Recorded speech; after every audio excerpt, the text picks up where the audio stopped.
My dear student, मैं आपको ना कार्बोक्सिलिक एसिड की 4 फिजिकल कैरेक्टरिस्टिक्स वो आपको पढ़ाऊंगा। हम ना स्मेल पढ़ेंगे, हम सॉल्युबिलिटी पढ़ेंगे, बॉइलिंग पॉइंट्स पढ़ेंगे और melting points of carboxylic acid, इनको स्टडी करेंगे। पहले मैं आगाज करता हूं स्मेल से। Smell, odour. My dear student, smell of carboxylic acid, मैं आपके साथ ना एक टेबल शेयर करता हूं। उसमें मैं 2 पॉइंट्स जो है ना, 2 पॉइंट्स यानी मैं पहले ना C1 to C3 यानी पहले जो 3 एलिफेटिक कार्बोक्सिलिक एसिड, पहले 3 एलिफेटिक यानी formic acid, acetic acid, propionic acid, इनके हम जो अडोर और इनकी फिजिकल स्टेट उसको देखेंगे। और साथ ही साथ मैं C4 to C6 I mean butyric acid, valeric acid और कैप्रोइक एसिड, हम इनकी भी अडोर यानी स्मेल और फिजिकल स्टेटस को डिस्कस करेंगे। ये 2 बातें मैं आपके साथ शेयर करना चाहता हूं। पहले आप देखें, ये मेरे पास एक टेबल है माय डियर स्टूडेंट। इस टेबल में आपके पास 3 कॉलम्स हैं। पहले में ये कार्बोक्सिलिक एसिड, ये एलिफेटिक कार्बोक्सिलिक एसिड है, एलिफेटिक। दूसरे में आपके पास इनकी फिजिकल स्टेट है रूम टेम्परेचर पे, और तीसरा जो है वो आपके पास इनकी अडोर है। अब मैं बात कर रहा हूं पहले 3 एलिफेटिक मोनोकार्बोक्सिलिक एसिड की। इसमें मेरे पास ये फॉर्मिक एसिड है, एस्टिक एसिड है और ये प्रोपायोनिक एसिड है। माय डियर स्टूडेंट, इनकी फिजिकल स्टेट देखेंगे, दीज आर कलरलेस लिक्विड, ये आपके पास कलरलेस लिक्विड है। और अडोर की बात मैं करूंगा, they have pungent smell, pungent adore. मसलन आप देखें, आप ना एस्टिक एसिड को देखते हैं, it is present in vinegar, ये सिरके में मौजूद है। और अगर आप सिरके को स्मेल आउट करेंगे ना तो वो समवट पंजेंट स्मेल उसकी होती है। और अगर आप इन तीनों को देखोगे, ये फॉर्मिक एसिड है, ये आपके पास एस्टिक एसिड है और ये आपके पास प्रोपायोनिक एसिड है। अगर आप इन तीनों को देखेंगे, these are colourless liquids, colourless है। दूसरी बात जो आपने याद रखनी टेबल में, वो है हमारे पास next 3 members of aliphatic monocarboxylic acid, and they are butyric acid, valeric acid and caproic acid. I mean butanoic acid, pentanoic acid and hexanoic acid. My dear student, these are also colorless liquid at room temperature. अगर मैं adore की बात करूं, they have somewhat unpleasant odor. इनकी जो adore है ना वो जरा सी नाखुशगवार है। मसलन मैं ब्यूटारिक एसिड की बात करता हूं। हम ये कहते हैं ना कि जब बटर रेंसिड हो जाए, खराब हो जाए, तो उसकी जो स्मेल आती है that is unpleasant, that is due to the presence of butyric acid. My dear student, ये वो 2 पॉइंट्स थे जो मैंने आपके साथ शेयर किए। मैं एक इंपॉर्टेंट सेंटेंस भी आपके साथ डिस्कस करना चाहता हूं। सेंटेंस देखे स्टूडेंट, एसिड्स कंटेनिंग, एसिड से मेरी मुराद है carboxylic acid, acids containing more than 8 carbon atoms are generally solids. ऐसे कार्बोक्सिलिक एसिड जिनमें 8 से ज्यादा कार्बन एटम्स हैं वो आमतौर पर सॉलिड्स होते हैं। लेकिन एक बात और भी ध्यान में रखो, until they have double bonds, यानी अनसैचुरेटेड ना हो। जो सैचुरेटेड कार्बोक्सिलिक एसिड जिनमें 8 से ज्यादा कार्बन एटम्स हैं, they are solids at room temperature. ये बात आपने ध्यान में बिठानी। माय डियर स्टूडेंट, स्मेल, इसके बाद अब हम सॉल्युबिलिटी की तरफ आते हैं। दूसरा जो पॉइंट सॉल्युबिलिटी वाला, मैं एक बात आपके सामने लिखता चलूं। सॉल्युबिलिटी का जनरल प्रिंसिपल क्या है? General principle of solubility is like dissolves like. अच्छा, इसका हम मानी भी जानना चाहते हैं। इसका मतलब होता है पोलर पोलर को डिसॉल्व करता है, नॉन पोलर नॉन पोलर को डिसॉल्व करता है। Like dissolves like. फर्दर हम स्टडी करने से पहले मैं 2 बातें आपके गोश गुजार करना चाहता हूं। मैं कार्बोक्सिलिक एसिड की सॉल्युबिलिटी ना वाटर में आपके साथ शेयर करूंगा, यानी solubility of carboxylic acid in water. पहले आप ना कार्बोक्सिलिक एसिड का स्ट्रक्चर देखें, RC+OH। अब इसमें अगर आप देखेंगे ना तो इसके 2 हिस्से हैं। एक ये कार्बोक्सिलिक ग्रुप वाला हिस्सा, this one is polar part, ये पोलर है। और ये दूसरा अल्काइल, या जिसे हम हाइड्रोकार्बन हिस्सा कह सकते हैं।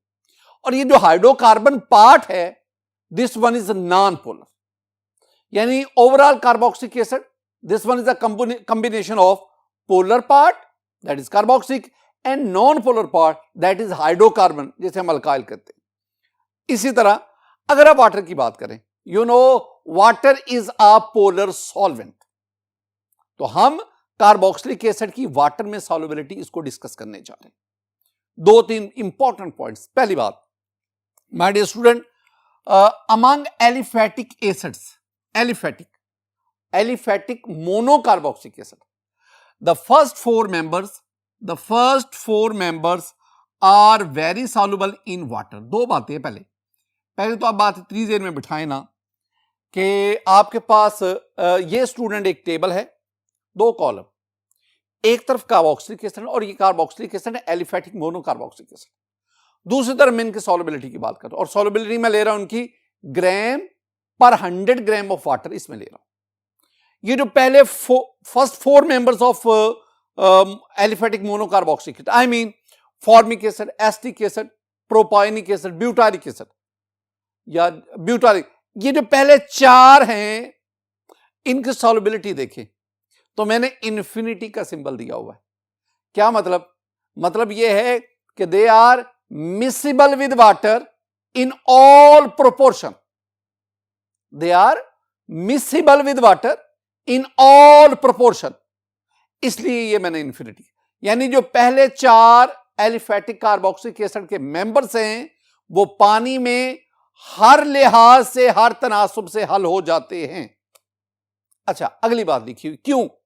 Because of hydrogen bonding, because of hydrogen bonding. देखें, ये मेरे पास वाटर है, वाटर में oxygen carry partial negative charge और इन हाइड्रोजन पे पार्शियल पॉजिटिव और इस पे भी पार्शियल पॉजिटिव। ये मेरे पास carboxylic acid R C double bond O H, इस पे पार्शियल पॉजिटिव, इस पे पार्शियल नेगेटिव। मैं बाकी की बात नहीं, again we have the water molecule, partial positive, partial negative and we have the partial positive. अब ना इसमें देखेंगे ये जो वाटर है, वाटर आपने इस पार्शियली नेगेटिव ऑक्सीजन के इस लोन पेयर की मदद से इसके पार्शियली पॉजिटिव हाइड्रोजन के साथ अट्रैक्शन क्रिएट करता है। ये attraction, this attraction is called H bonding, hydrogen bonding, यानी this one is the solvent, what is the solvent and this carboxylic acid is the solute, आमतौर पर हम कहते हैं।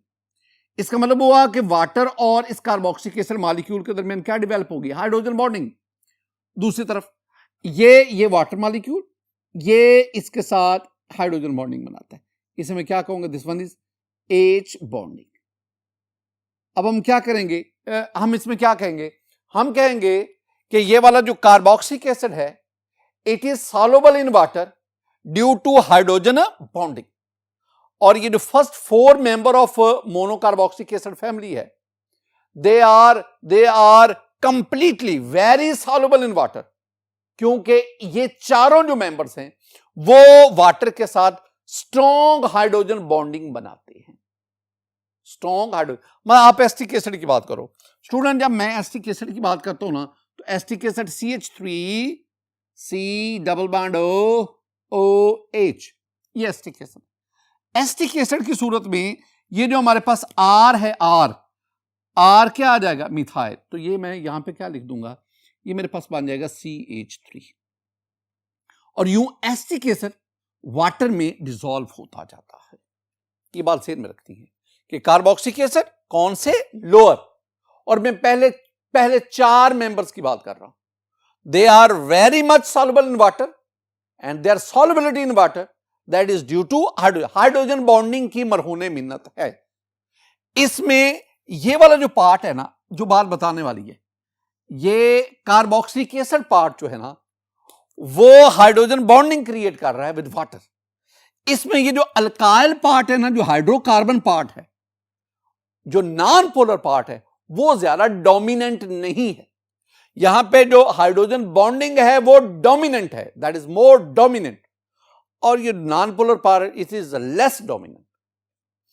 अब स्टूडेंट, ये पहली बात मैंने आपके साथ शेयर की। अब दूसरे पॉइंट पे आए जी स्टूडेंट, दूसरा पॉइंट जो आपने ध्यान में रखना है, the solubility of carboxylic acid in water gradually decreases with the increase in molecular message. यानी जैसे जैसे कार्बोक्सिलिक एसिड का मोलेकुलर मैस बढ़ता है, वाटर में उनकी सॉल्युबिलिटी कम होती है। पहले ना आप कुछ डाटा उसको देखें। माय डियर स्टूडेंट, ये मेरे पास टेबल है, कार्बोक्सिलिक एसिड और दूसरी तरफ मैं उनकी सॉल्युबिलिटी की बात कर रहा हूं। मैंने बात क्या की है कि जो एलिफेटिक मोनोकार्बोक्सिलिक एसिड, उनमें जो फर्स्ट 4 मेंबर है, उनकी सॉल्युबिलिटी में मैंने क्या कहा था कि they are miscible in water with in all proportion. लेकिन अगर आप 5 कार्बन वाला जो कार्बोक्सिलिक एसिड, जिसे हम कहते हैं वैलेरिक एसिड, पेंटानोइक एसिड, उसकी सॉल्युबिलिटी 3.7 है। अगर आप हेक्सानोइक एसिड, जिसे हम कैप्रोइक एसिड कहते हैं, एक कार्बन बढ़ गया, उसकी सॉल्युबिलिटी देखेंगे वो 1 है।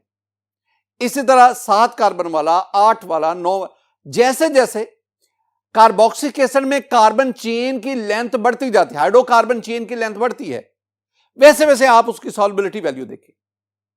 अगर आप 10 कार्बन वाला, 10 डेकानोइक एसिड, अगर आप उसकी सॉल्युबिलिटी देखेंगे, दैट इज 0.2 ग्राम पर 100 ग्राम ऑफ वाटर। इसका मतलब क्या है? वेरी सिंपल, सेंटेंस देखें, as the length of hydrocarbon chain increases the solubility of carboxylic acid in water decreases. जैसे जैसे हाइड्रोकार्बन चेन की लेंथ बढ़ती है, जो कार्बोक्सिलिक एसिड की वाटर में सॉल्युबिलिटी है वो कम हो रही है।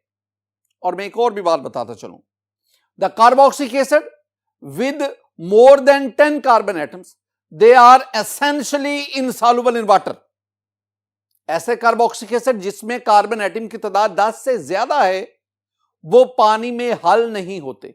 You have the stearic acid, you have the oleic acid, you have the palmitic acid, all these acids are insoluble in water. Reason की तरफ आए, रीजन क्या है? माय डियर स्टूडेंट, मैंने आपको शुरू में क्या समझाया था? मैंने कहा था ये जो कार्बोक्सिलिक एसिड का मॉलिक्यूल है, इसके 2 हिस्से हैं। एक ये कार्बोक्सिलिक ग्रुप वाला part, this one is a polar, और एक ये अल्काइल यानी hydrocarbon part, this one is non polar. जैसे जैसे हाइड्रोकार्बन इसकी लेंथ बढ़ती जाती है, कार्बन चेन की लेंथ बढ़ती जाती है, वैसे वैसे इसमें जो डाइपोल डाइपोल फोर्सेस है, आई मीन जो हाइड्रोजन बॉन्डिंग है, वो लेस प्रोमिनेंट होती जाती है, और ये जो डिस्पर्शन फोर्सेस हैं, दे बिकम्स मोर प्रीडोमिनेंट, और नॉन पोलर पार्ट के बढ़ने की वजह से इनकी polar solvent I mean water में सॉल्युबिलिटी क्या होती जाती है? कम होती है। ये चीजें आपने ज़हन में बिठानी। माय डियर स्टूडेंट, आगे हम बढ़ते हैं। We have the boiling points. Boiling points में हम क्या कहेंगे? The boiling points of carboxylic acid are relatively high due to inter molecular hydrogen bonding. 2 बातें यहां पे हैं। एक बात यहां तक है कि कार्बोक्सिलिक एसिड का बॉइलिंग पॉइंट रिलेटिवली ज्यादा होता है, और आगे उसकी ये रीजन बताई गई है कि क्यों इनका बॉइलिंग पॉइंट ज्यादा होता है।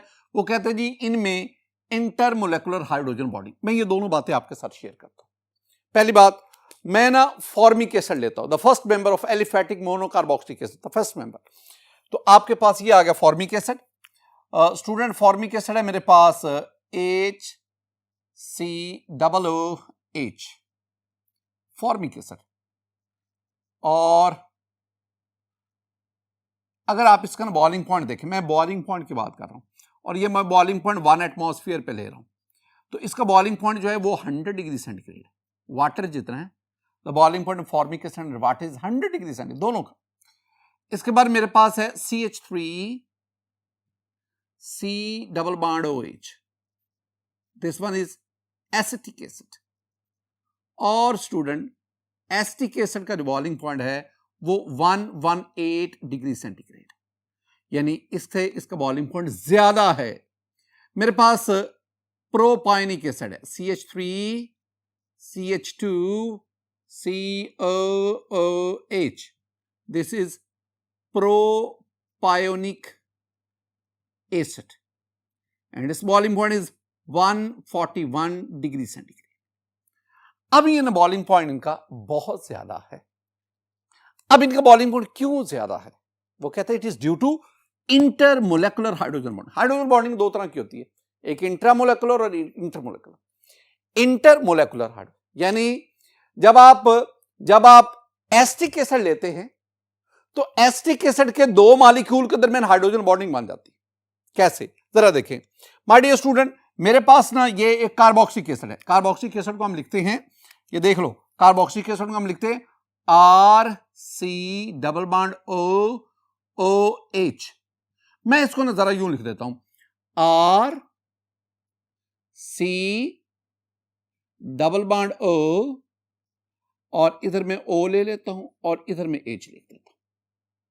ये मैंने एक कार्बोक्सिलिक एसिड का मॉलिक्यूल लिया। दूसरी तरफ ये कार्बोक्सिलिक एसिड के एक और molecule RC double bond O। पहले मैंने डबल बॉन्ड O ऊपर, अब मैंने डबल बॉन्ड O, और इधर में O ले आया और इधर मेरे पास, माय डियर स्टूडेंट, इधर मेरे पास H आ गया। ये H आ गया। ये कार्बोक्सिलिक एसिड के दो मॉलिक्यूल्स बने। अब इसमें आपको पता है कि oxygen carry the lone pairs and it is partial negative, और इधर अगर आप देखेंगे तो this hydrogen is partial positive. मैं बाकी को नहीं छेड़ रहा। बिल्कुल इसी तरह this hydrogen is partial positive और इस ऑक्सीजन पे ये lone pair this is partial negative. ये दो कार्बोक्सिलिक एसिड के मॉलिक्यूल। अब इन दो कार्बोक्सिलिक एसिड के मॉलिक्यूल के दरमियान हाइड्रोजन बॉन्डिंग है। देखो, इसका पार्शियल पॉजिटिव एंड हाइड्रोजन, ये पार्शियल नेगेटिव, ये लोन पेयर के साथ अट्रैक्शन क्रिएट करता है। हाइड्रोजन बॉन्डिंग को आमतौर पर हम 3 डॉट से, this one is hydrogen bonding and this hydrogen bonding is called intermolecular. Inter के दरमियान और मोलेकुलर यानी दो मॉलिक्यूल्स के दरमियान जो हाइड्रोजन बॉन्डिंग है, दिस इज H बॉन्डिंग। बिल्कुल इस तरह ये भी आपके पास H बॉन्डिंग आ गई, ये H बॉन्डिंग। इसका मतलब क्या हुआ? इसका मतलब ये है कि जब आप एसिटिक एसिड को लेते हैं, एसिटिक एसिड, जब आप प्योर एसिटिक एसिड लेते हैं तो एसिटिक एसिड के दो मॉलिक्यूल आपस में दो जगहों से हाइड्रोजन बॉन्डिंग बना लेते हैं। आपके पास ना ये एक ना साइकिल बन गया। जरा गौर से देखना, ये साइकिल, ये आपके पास साइकिल है, ये इतना, इसमें ये साइकिल है पूरा। कितने मेंबर हैं? 1 2 3 4 5 6 7 8। This one 8 members ring. अब इस 8 मेंबर रिंग की वजह से अगर आप देखेंगे you have a bulky molecule, और जितना मोलेकुलर साइज बढ़ता है उतना उसका बॉइलिंग पॉइंट भी इंक्रीज करता है। सिंपल सी बात आ गई। हम कहेंगे ये जो कार्बोक्सिलिक एसिड है इनका बॉइलिंग पॉइंट बहुत ज्यादा होता है, और बहुत ज्यादा इसलिए है कि जब आप कार्बोक्सिलिक एसिड को लेते हैं तो कार्बोक्सिलिक एसिड के अंदर दो मॉलिक्यूल्स आपस में मिलकर ये आपके पास एक साइक्लिक स्ट्रक्चर बनाते हैं। जब दो मॉलिक्यूल आपस में मिलते हैं, दो यूनिट्स आपस में मिलते हैं, तो this one is called dimer. ये आपके पास ये एक मोनोमर, ये एक मोनोमर, लेकिन जब दो मोनोमर हाइड्रोजन बॉन्डिंग के जरिए कनेक्ट हो गए तो this one is the dimer, and this one is called dimer of, this one is dimer of carboxylic acid. Student, dimer, di mean 2, meros mean unit, दो unit इकट्ठे। अगर 3 होंगे trimer, अगर बहुत ज्यादा होंगे पॉलीमर, एक होगा मोनोमर। तो ये मेरे पास क्या बना? डाइमर। साइज बढ़ गया, और साइज बड़ा होने की वजह से अब ना, वैसे तो ये दो मॉलिक्यूल का कॉम्बिनेशन है, लेकिन ये एज ए होल एक यूनिट के तौर पर काम करता है, और उस यूनिट के तौर पर काम करने की वजह से इसका बॉइलिंग पॉइंट बहुत ज्यादा है। मैं एक और भी बात आपके साथ शेयर करता चलो। माय डियर स्टूडेंट, मैंने कहा कार्बोक्सिलिक एसिड का बॉइलिंग पॉइंट ज्यादा होता है। अगर आप कार्बोक्सिलिक एसिड का बॉइलिंग पॉइंट इसके रेलेवेंट दूसरी जो क्लासेस हैं उनके कंपाउंड के साथ कंपेयर करें तो क्या होगा? देखें, मेरे पास ना ये 2 मिथाइल 1 ब्यूटीन है। मैं उसका ना ये लाइन स्ट्रक्चर आपके सामने, ये मेरे पास 2 ब्यूटानोन है, ये मेरे पास 2 ब्यूटानोल है, और ये मेरे पास प्रोपायोनिक एसिड है। इन चारों की क्लासेस मुख्तलिफ है, अल्कीन है, कीटोन है, अल्कोहल है और कार्बोक्सिलिक एसिड है। इन चारों की क्लास मुख्तलिफ है, इन चारों का मोलेकुलर मास तकरीबन मिलता जुलता है। इनका बॉइलिंग पॉइंट देखिए, ये जो आपके पास 2 मिथाइल 1 ब्यूटीन है ना, जो कि अल्कीन है, its boiling point is 31 degree centigrade, 31 degree centigrade. ये जो आपके पास 2 ब्यूटानोन आ गया which is the ketone, its boiling point is 80 degree centigrade, ज्यादा है, अल्कीन से ज्यादा है। This one is 2 butanol, alcohol आ गया, हाइड्रोजन बॉन्डिंग आ गई उसमें, its boiling point is 99 degree centigrade. और ये आपके पास प्रोपायोनिक एसिड है, इसमें अल्कोहल से भी स्ट्रॉन्ग हाइड्रोजन बॉन्डिंग है, that is why it's boiling point is 141 degree centigrade. इसका मतलब है कार्बोक्सिलिक एसिड का बॉइलिंग पॉइंट अपने से मिलते जुलते अदर क्लासेस के कंपाउंड से बहुत ज्यादा होता है।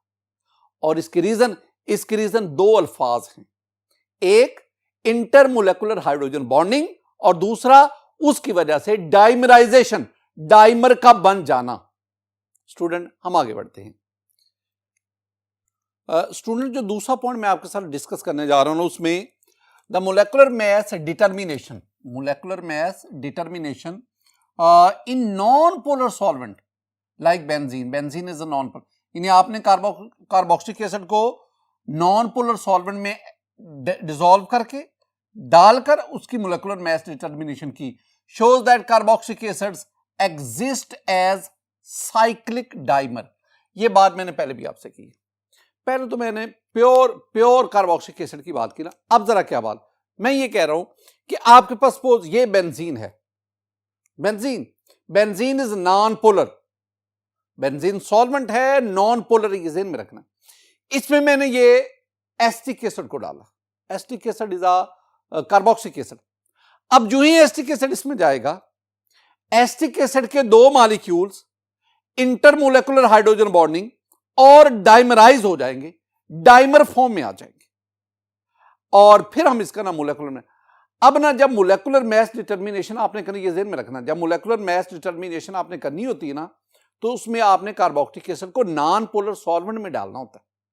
अगर आप इसको वाटर वगैरह में लेंगे ना, तो ये तो वाटर के साथ हाइड्रोजन बॉन्डिंग कर जाएंगे और फिर इसका एग्जैक्ट मोलेकुलर मास वो मालूम नहीं हो सकेगा।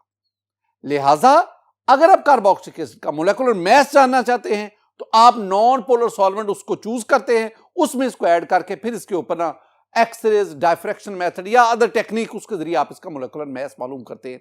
लेकिन जो ही आप इसको नॉन पोलर सॉल्वेंट में ऐड करते हैं, ये डाइमरिक फॉर्म में डाइमर बन जाता है और ये हमें डबल मोलेकुलर मास देता है। एक बहुत इंपॉर्टेंट शॉर्ट आंसर क्वेश्चन जरा देखिए स्टूडेंट, शॉर्ट आंसर क्वेश्चन है why the molecular mass of carboxylic acid become double in non polar solvent. Question को जरा समझे, क्वेश्चन वो ये कह रहा है कि जनाब हमने कार्बोक्सिलिक एसिड लिया, वो कार्बोक्सिलिक एसिड था एसिटिक एसिड, ये कार्बोक्सिलिक एसिड है।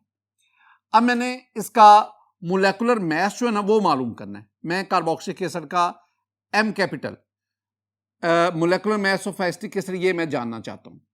अब मैं क्या करूंगा, मैं कोई नॉन पोलर सॉल्वेंट लूंगा, सॉल्वेंट जैसे कि मेरे पास बेंजीन है। अब होता भला क्या है, आप ना एसिटिक एसिड का पहले मोलेकुलर मास कैलकुलेट करें। जब आप कैलकुलेट करेंगे ना, CH3 C double bond OH, student calculate करें, 2 कार्बन है ना, 2 कार्बन, एक कार्बन 12, 2 कार्बन जो आपके पास 24 हो गया। ऑक्सीजन देखो 1 2, 2 ऑक्सीजन है, एक ऑक्सीजन 16 और 2 ये आपके पास 32 हो गया। हाइड्रोजन देखो 3 और 1 4, एक हाइड्रोजन 1 होता है और 4 आपके पास, ये 4 हो गया। आप इसको ऐड करोगे ना तो ये आपके पास 60 हो गया। इसका मतलब है जो calculated molecular mass of carboxylic acetic acid है ना, ये है 60 AMU, ये हमने कैलकुलेट किया। अब हम इसको ना एक्सपेरिमेंटली वेरीफाई करना चाहते हैं, उसके लिए you have to perform the experiment. आप एसिटिक एसिड लेकर इसको benzene, non polar solvent benzene, उसमें डिसॉल्व करेंगे और फिर आप इसका मोलेकुलर मास मालूम करेंगे। अब हुआ क्या, जब हमने ऐसा ही किया ना, इसके ऊपर एक्सरेज थ्रो की या अदर टेक्निक और भी कई है, ये मैस स्पेक्ट्रोमेट्री वगैरह जो भी। जब आपने मोलेकुलर मैस मालूम किया एसिटिक एसिड का, तो वो 60 ना आया, वो मोलेकुलर मैस कितना आया, वो 120 आया, 120। And this 120 MU, this one is the double of 60। यही क्वेश्चन है कि वाई, क्यों, ये क्यों तो अभी हम ढूंढेंगे ना।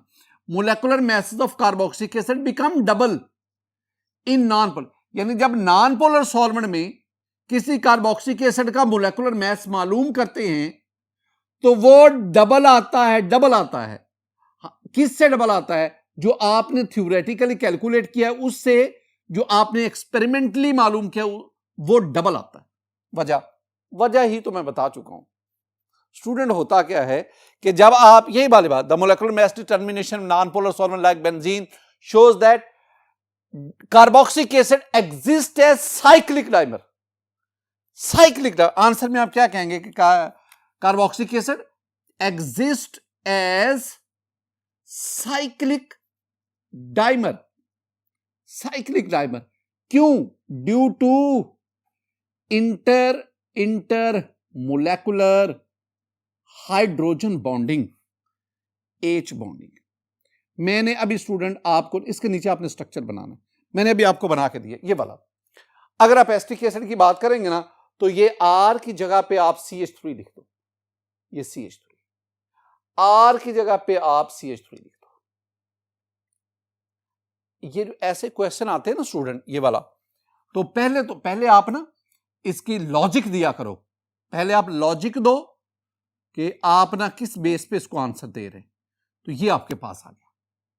फिर आप दूसरी बात इसमें रीजन दो। रीजन में आपने वो बता दिया कि एग्जिस्ट है cyclic dimer due to inter molecular hydrogen bonding, ये रीजन में आ गया। और साथ ही आप ना स्ट्रक्चर ड्रा कर दो, कैसे, जैसे मैंने ये स्ट्रक्चर ड्रा किया है, और एंड पे आप ना एग्जाम्पल दे दो।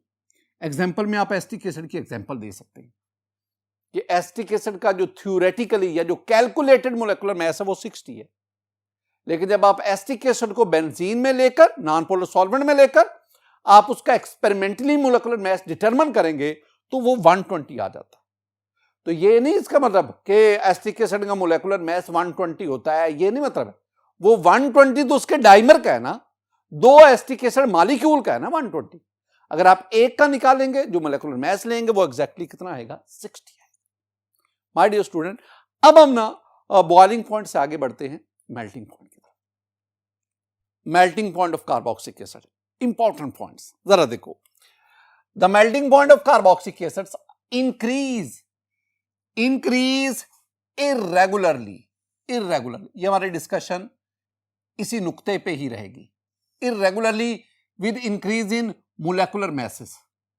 जैसे मोलेकुलर मैस बढ़ता है कार्बोक्सिलिक एसिड का, मेल्टिंग पॉइंट इर्रेगुलरली। जब आप मेल्टिंग पॉइंट की बात करते हैं ना, तो आप उस कंपाउंड को सॉलिड स्टेट में लेते हैं। मेल्टिंग पॉइंट टर्म इसका ताल्लुक सॉलिड स्टेट से, बॉइलिंग पॉइंट टर्म इसका ताल्लुक लिक्विड स्टेट से। तो मेल्टिंग पॉइंट किसका होता है, सॉलिड्स का। अब वो कहते हैं कि मोलेकुलर मैस बढ़ने से, जो हमारी बुक कह रही है, मेल्टिंग पॉइंट बढ़ता है लेकिन इर्रेगुलरली बढ़ता है। मैं ना आपके साथ जो एलिफेटिक मोनोकार्बोक्सिलिक एसिड, उनका मेल्टिंग पॉइंट आपके साथ डिस्कस करता हूं। देखो स्टूडेंट, पहले ये मेरे पास ये जो फर्स्ट वन है 3 कार्बन वाला ना, this one is propionic acid, जिसे आप प्रोपेनोइक एसिड कहते हैं। इसमें कितने कार्बन है, 3 कार्बन। माय डियर स्टूडेंट, अगर आप प्रोपायोनिक एसिड जिसमें 3 कार्बन है, अगर आप इसका बॉइलिंग पॉइंट देखेंगे तो boiling point is -22 degree centigrade, -22। ये आपके पास आ गया ब्यूटायरिक एसिड। ये बार बार आपको याद करना, हम इसे ब्यूटानोइक एसिड भी कहते हैं, ब्यूटानोइक एसिड। इसमें कितने कार्बन है, इट हैज 4 कार्बन एटम्स, 4 इसमें कार्बन है, 1 2 3 4। आप इसका बॉइलिंग पॉइंट देखेंगे student, its boiling point is -6 degree centigrade, -6। You have 1 2 3 4 5, 5 वाला valeric acid, common name is valeric acid and its IUPAC name is Pentanoic acid. Its boiling point, it has 5 carbon. 5. And its boiling point is -36 degree centigrade. अब जरा देखना, -22, 3 carbon वाले का -22, 4 carbon वाले carboxylic acid का -6. ये कम है, ये क्या हो गया, ज्यादा है, यानी एक कार्बन बढ़ने से ज्यादा हो गया. लेकिन कार्बन 4 से 5 हो गए और ये -36, ये बहुत ही कम हो गया. इन तीनों में ये ज्यादा, ये कम, ये उससे. अब ये इर्रेगुलरिटी बता रहा है, यानी ये नहीं है कि 3 से 4 कार्बन हो गया ज्यादा हो गया, 4 से 5 हो गए और ज्यादा नहीं हुआ, वो -36 तो उससे भी कम हो गया. अब दूसरा पॉइंट, एक तो ये बात है कि मेल्टिंग पॉइंट कार्बोक्सिलिक एसिड का इंक्रीज करता है इर्रेगुलर. इसके बाद जो आएगा उसका 6 वाले का ज्यादा हो जाएगा, ठीक है ना, -3 उसका हो जाएगा. यानी अगर 5 की बजाय में 6 वाला जो है, 6 कार्बन वाला कार्बोक्सिलिक एसिड, जिसे हम क्या कहते हैं, caproic acid, its boiling point is -3 degree centigrade, वो बढ़ गया. अब ये इर्रेगुलरिटी है स्टूडेंट. दूसरी बात, इट हैज बीन ऑब्जर्व्ड, क्या ऑब्जर्व किया गया है, that the melting points of carboxylic acid containing even number of carbon atoms are higher than the next lower and higher members containing odd number of carbon atom. अच्छा, ये जो carbon 3 carbon है ये odd, और ये जो 4 वाला है ये even, 5 वाला फिर क्या आ गया, odd. अब वो क्या कह रहा है, वो कह रहा है जनाब, पहले ना इस स्टेटमेंट को समझो सही, मैं फिर आपको इसके रीजन बताता हूं. वो कह रहा है कि आपके पास ये इवन है ना, जो carboxylic acid even number carbon रखता है उसका मेल्टिंग पॉइंट अपने से अगले और अपने से पिछले दोनों से ज्यादा होता है. और ऐसा ही है, यानी ये ब्यूटारिक एसिड का मेल्टिंग पॉइंट -6 है, जो कि ज्यादा है वैलेरिक एसिड से भी और प्रोपायोनिक एसिड दोनों से ज्यादा है. मैं आपके साथ ना इसी तनाजर में दो चीजें डिस्कस करता हूं, 2 एग्जांपल डिस्कस करता हूं. देखो स्टूडेंट, मैं ना ये टेबल मदद से आपको समझाने की कोशिश करता हूं. माय डियर स्टूडेंट, मेरे पास ना ये फॉर्मिक एसिड है जिसमें एक कार्बन होता है. Its melting point is 8 degree centigrade. ये मेरे पास acetic acid, its melting point is 17 degree centigrade. ये मेरे पास propionic acid, its melting point is -22 degree centigrade. अब इन तीनों को पहले देखें. Formic acid 1 carbon, odd number. Acetic acid 2 carbon, even. Propionic acid 3 carbon, odd. अब ये जो एसिटिक एसिड जिसमें कार्बन नंबर इवन है, इसका melting point 17 degree centigrade. Propionic acid और फॉर्मिक एसिड जिनमें ऑड नंबर दोनों से ज्यादा है, अपने से अगले और पिछले, लोअर एंड हायर दोनों से ज्यादा. और दूसरी बात जो भी मैंने आपसे डिस्कस की है, आपके पास ये ब्यूटारिक एसिड है, 4 carbon, its melting point is -6 degree centigrade. इससे अगला valeric acid, its melting point -30 degree centigrade, 36 degree centigrade. और इससे पिछला प्रोपायोनिक एसिड. अब ब्यूटारिक एसिड 4 कार्बन, वैलेरिक 5 और पिछला प्रोपायोनिक 3 और 5 वाले दोनों ऑड नंबर हैं और 4 वाला ब्यूटारिक इवन नंबर. तो 4 वाले का मेल्टिंग पॉइंट अपने से अगले और पिछले दोनों से ज्यादा है. ओवरऑल आप देखेंगे ना, ओवरऑल नजर क्या आ रहा है, ओवरऑल ये नजर आ रहा है जो ऐसे कार्बोक्सिलिक एसिड जिनमें इवन नंबर कार्बन एटम पाए जाते हैं, 2 हैं, 4 हैं, 6 हैं, जिनमें इवन नंबर कार्बन एटम पाए जाते हैं ना, उनका मेल्टिंग पॉइंट ज्यादा है. और जिनमें ऑड नंबर कार्बन एटम है, 1 है, 3 है, 5 है, उनका मेल्टिंग पॉइंट क्या है, कम है.